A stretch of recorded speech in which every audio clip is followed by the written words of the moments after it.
Inside the bathroom, the girl had been holding the same position for more than 2 hours. Her right hand was starting to turn pale from gripping so hard, and her toes were about to give out. But she didn't dare move an inch because right below her was a twisted killer. Every time he took someone's life, he would heat up his knife, grit his teeth, and press the burning blade into his own arm. Every scar on his body stood for one victim. After putting his clothes back on, the man kept telling himself he had done the right thing. Then he finally walked out of the bathroom, completely satisfied. The girl could finally breathe again. She carefully climbed down and opened the window, ready to escape. But just then, she heard a scream from inside the house. Her boyfriend was still in that man's hands. So instead of running, she made a reckless decision. When she walked into the room, she saw the creep doing something sick to her boyfriend. She grabbed a pair of scissors and was about to attack, but the man suddenly noticed her. Even after taking the stab, the short-haired man acted like nothing had happened and rushed straight at her. In just a few moves, he pinned her against the wall. Just when it looked like she was finished, the girl somehow found the strength to shove him away. She ran into the bedroom, jumped up, and climbed straight into the attic.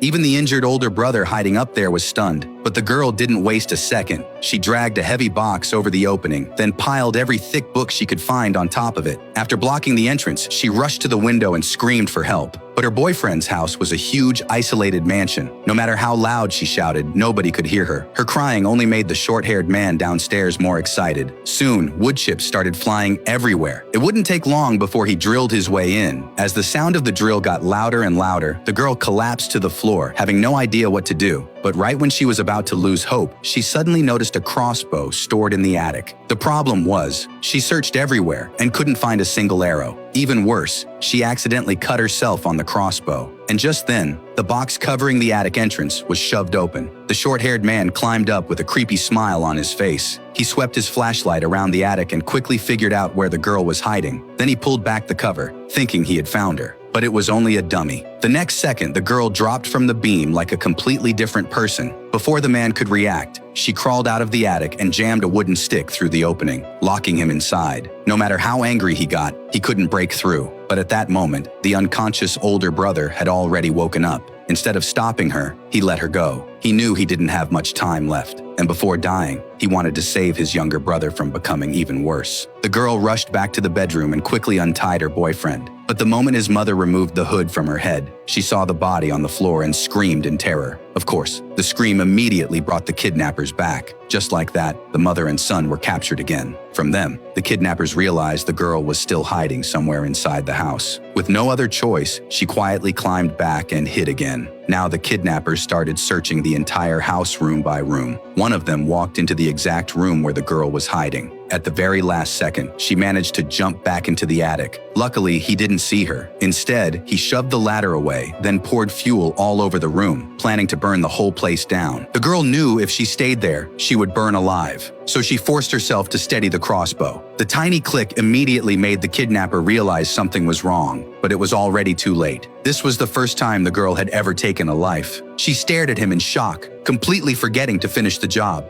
With his last bit of strength, the kidnapper flicked open a lighter. Then, right in front of her terrified eyes, he set the entire room on fire. The girl jumped down onto the bed, grabbed a bicycle, and smashed through the window. At the very last second before the explosion, she rushed out of the house. But that moment was spotted by another kidnapper on patrol. While he was still frozen in shock, he had no idea the girl had already aimed at him.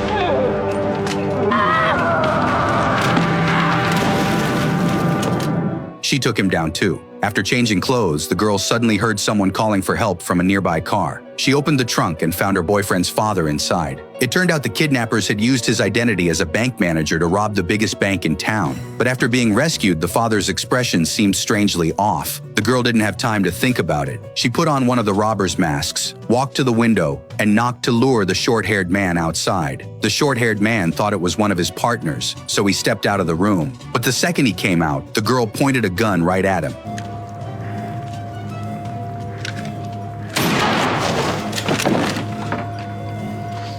The two of them ran through the house, chasing and hiding until the man was finally cornered. His older brother was lying on the stairs, barely alive. Knowing it was over, the short-haired man sat down like he had accepted his fate. Just then, the boyfriend's father arrived. The girl didn't think much of it and was about to pull the trigger, but in the next second, everything changed. The father was actually working with the robbers. He had only pretended to be kidnapped so that if the bank robbery failed, nobody would suspect him. The short-haired man grabbed the gun and aimed it at the girl. He pulled the trigger, but the one who fell was himself. The older brother used his final breath to stop his own brother. Only then did he finally let go. The girl quickly picked up the gun and aimed it at the boyfriend's father. But as the man kept making excuses, the girl was too shaken to know who the real enemy was anymore. And just when she didn't know what to do, the boyfriend's mother stepped out. Without hesitation, she raised the gun and pulled the trigger on her own husband. If you were her, would you still trust anyone in that house after all this?